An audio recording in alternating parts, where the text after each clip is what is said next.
एक गांव डोगेशपुर था जिसमें सिर्फ डॉग्स रहते थे। वे सभी खुशी से रहते थे, खेती करते थे, अनाज उगाते थे और उसे बाजार में बेचते थे। साथ ही वे मछलियां पकड़कर खाते थे। एक दिन कुछ बुरे भेड़ियों का झुंड आया और गांव में घूमने लगा। वे सभी डॉग्स को परेशान करने लगे, उनका सामान फेंकने लगे और उन्हें मारने पीटने लगे। आखिरकार उन्होंने डॉग्स को उनके ही गांव से भगा दिया और उनके घरों पर कब्जा कर लिया। सभी डॉग्स अपना सामान लेकर वहां से भाग गए। कुछ दूर जाने के बाद जब वे जंगल में चल रहे थे, तभी अचानक आसमान से एक बैग गिरा। सबने ऊपर देखा और पाया कि बैग उनके पास ही गिरा है। बैग फट गया और उसके अंदर से एक चमकदार लाल रंग की चॉकलेट निकली।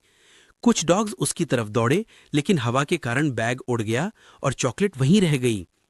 एक छोटा डॉगी, एक पपी, वहां दौड़कर आया और उसे खाने की कोशिश करने लगा।